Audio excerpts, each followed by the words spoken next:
So we've isolated you from your community. We're now using your will and motivation, selling you your own protection back to you after we took it away. And to be successful, now you've given up your time because you're off making things as progress would suggest. You need to buy a house. But the only way that you can buy a house is if you have a job that takes up more of your time. And we're going to just increase the costs of that house. And how are you going to get to that job? Because it isn't in your community. You're needed elsewhere, your skill set. And so you buy a vehicle.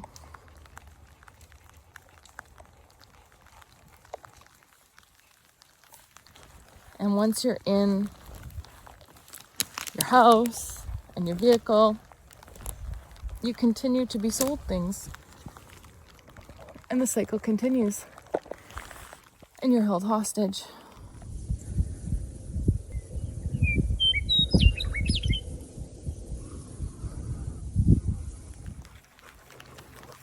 Hi and welcome back. It is July the 9th. It's about 10 in the morning and we are getting some rain, which is so nice. Everything is still so green and really fresh and coming alive.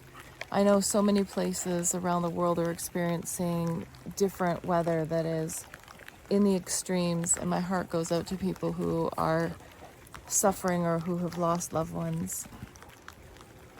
For us here in BC, in Canada, well, just I guess I could say for Kamloops, we're in a semi-arid desert. So having rain and not wildfires is a blessing. It's a complete change for us to have it so green and it to be July 9th. So that's just another indication that Mother Nature is rebalancing the world. And as extreme as it is, the world has been so extremely out of balance that it's going to take this drastic shift to make things right again. My hope would be that people will be spared as much as possible in experiencing such great hardships. So moving on from that, let us try to enjoy some of what Mother Nature is giving us in areas where we have been so in need of water and refreshing energy. So I am back where I was when I was trying to show that odd thing the other day and the gunshots went off. And I was trying to figure out where the shooting would have been coming from. And I think my concerns were valid, because I can see there's a bunch of empty shell casings right here. And you can see my truck right behind me. It's exactly where like maybe a few feet off from where I parked last time. And this is what I see now.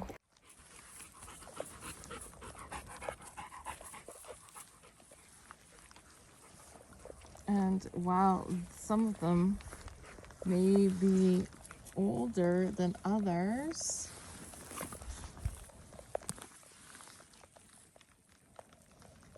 yeah.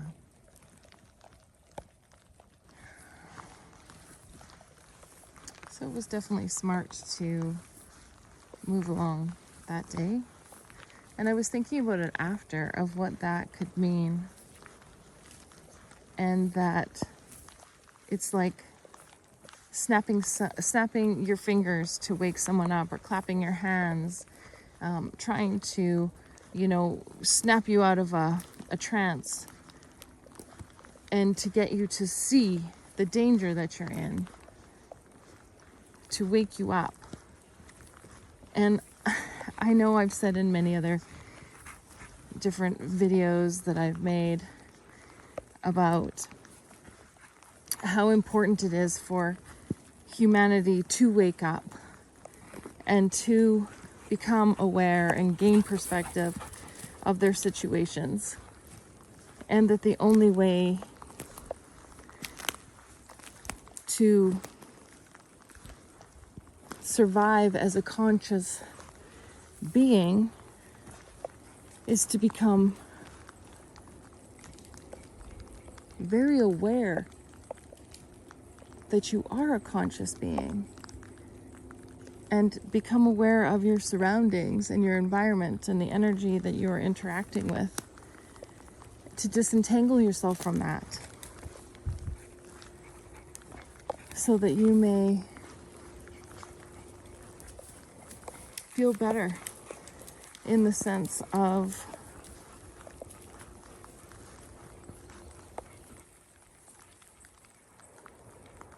just stability, not being influenced so heavily by what is happening around you.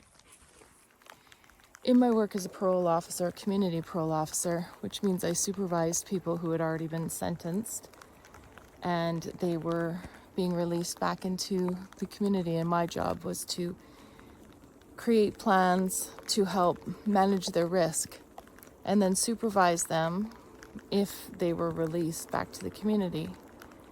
And my caseload was high risk, high needs. And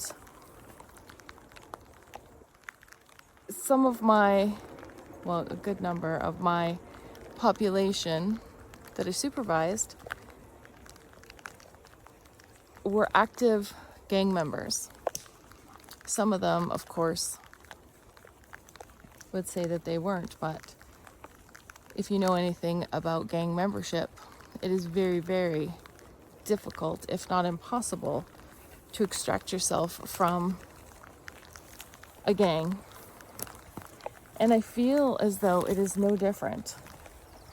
It is no different for us in society right now.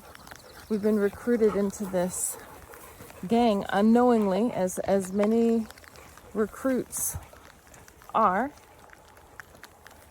They end up being in positions of vulnerability, requiring protection, looking for some kind of safety, or maybe they're looking and they need some financial gain, or they are feeling very angry and frustrated and upset about their lives and the injustices that they have faced, and they would like to get some retribution for that. And aligning yourself with a group who has power, forced power,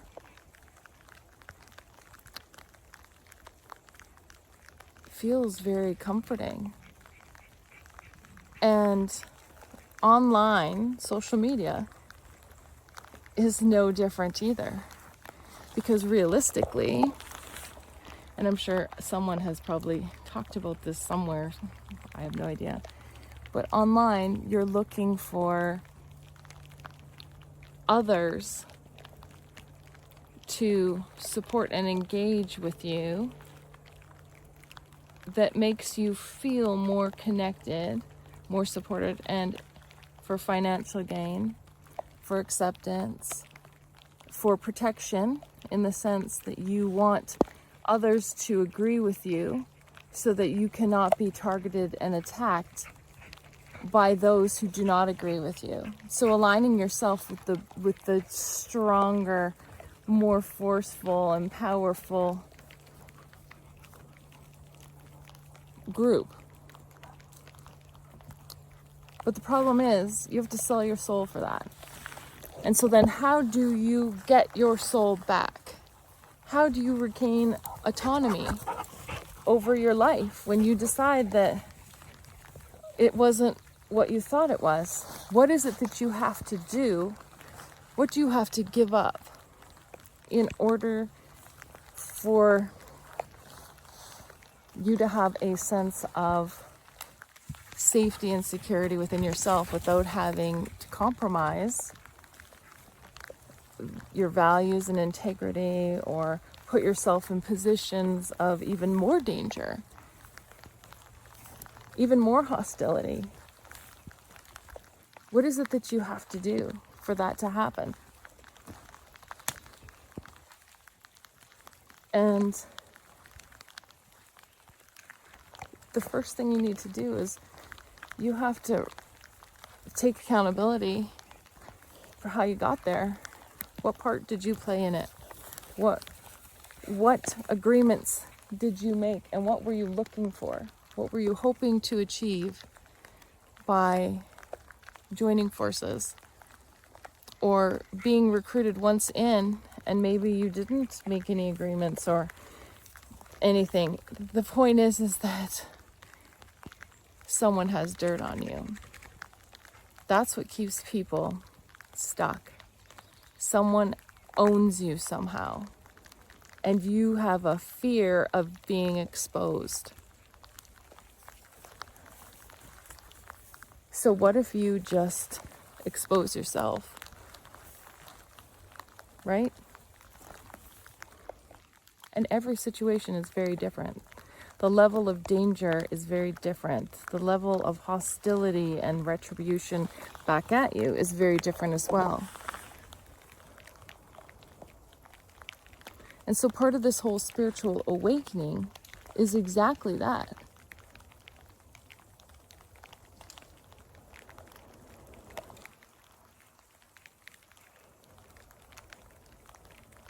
Selling your soul to the devil, to an illusion, something that was not in your highest good. Let's put it that way. So being in society where the majority of, and I'll just say Westernized society because it just makes it much more simple to be clear, is about capitalism. And how does capitalism work? Well, capitalism is about selling and buying. And how do we get people to buy and sell things? Well, we want them to feel like they either need it, or they want it, or they have to have it to be accepted, to feel safe and protected, and to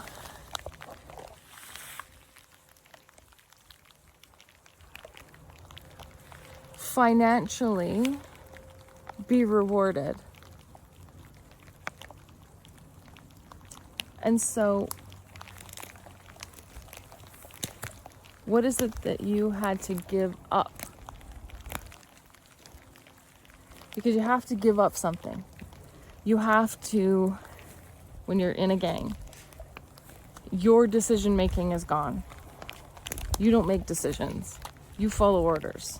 You follow the rules. Or you face the consequences. And it's no different than being in society. Capitalism and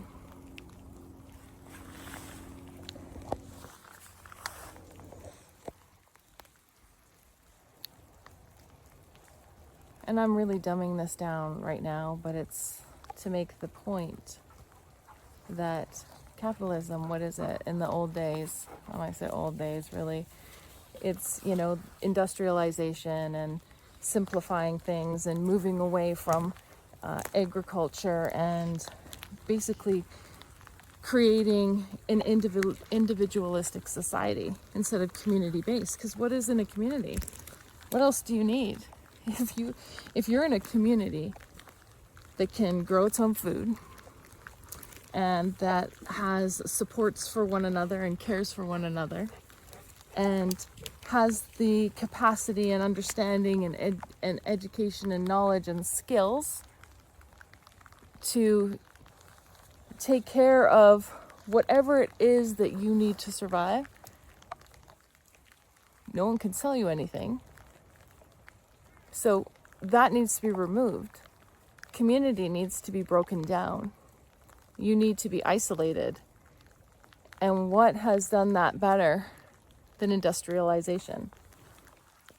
And part of that isolation was moving people out to jobs, and this is just, again, these are my thoughts on this, and is that let's have some wars. Let's get people to distance themselves from other communities, from other countries, from other locations. And now let's require weapons, guns, whatever other kind of weapons, bombs, things like that, that we're going to need to manufacture to keep you safe. So we've isolated you from your community. We're now using your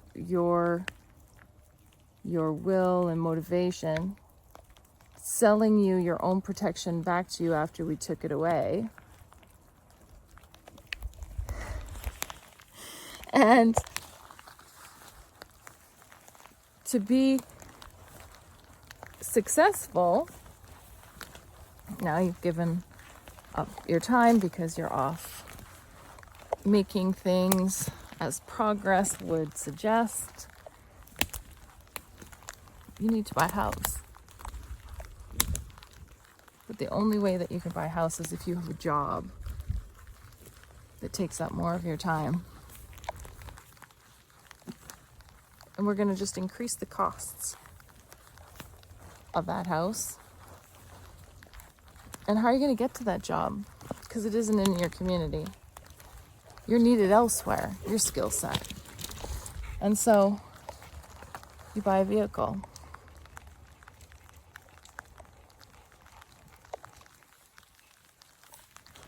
And once you're in your house and your vehicle, you continue to be sold things. And the cycle continues. And you're held hostage. You're held hostage in the sense that the banks, whose money, they don't have money. They're using your money that you deposit there because, you know, they're going to keep it safe for you because before them it was unsafe. And that they're going to lend it to other people and charge exorbitant amounts of money for it. And so you're just stuck in the wheel, and the wheel keeps turning. But the wheel, the way that it seems, has fallen off its track. And as people have been sort of pushed out and fallen off and different things like that, they've gained a new perspective. And they're looking back now at the wheel and saying, wait, what was I doing? I was exchanging my life for things that don't make me happy.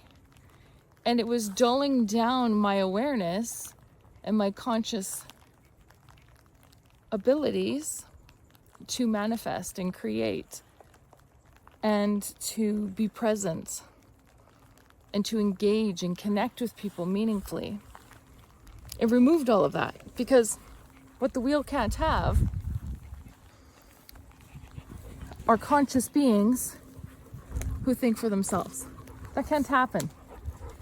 And so right now in society, in the world, the universe, whatever, so many people have been kicked off of the wheel that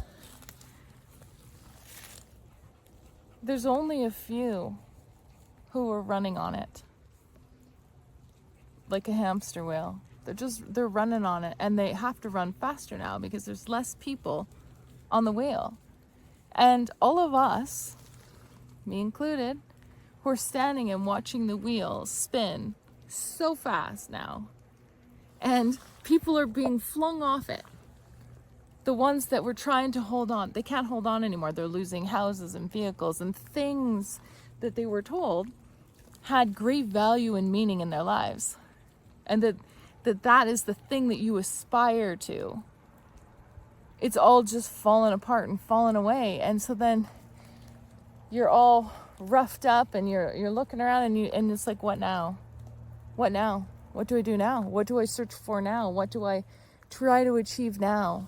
Where do I go now? Who am I? Who am I if I am not doing these things or collecting these things or buying these things or, showing these things off to people? What is the purpose of my life?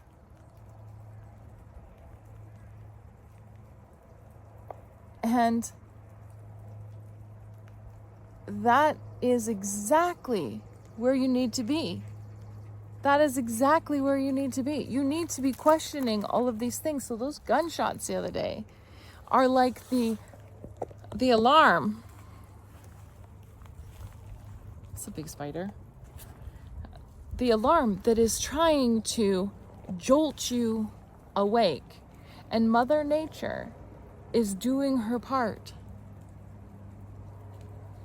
Volcanoes and floods and earthquakes and these massive changes in weather and the energy shifts where we are all experiencing these drastic changes in just our daily lives.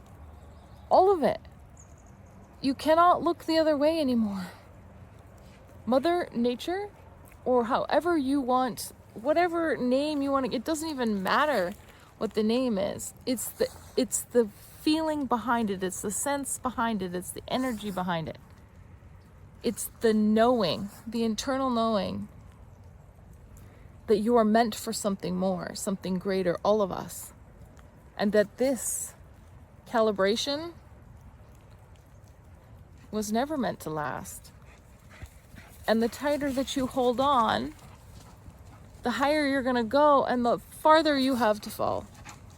So let go. Release it. Be open to what is coming next. Don't be fearful. Be open. Say, this is fantastic that things are starting to really shift. Really shift so that the majority of the population of conscious beings will experience greater harmony and balance.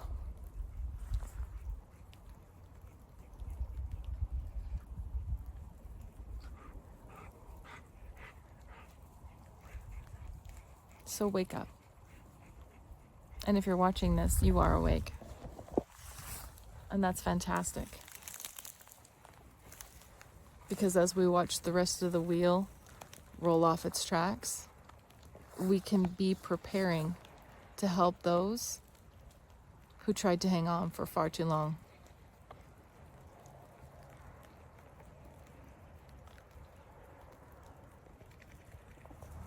Until next time, everyone, stay safe and stay connected, and we'll see you really soon. Bye.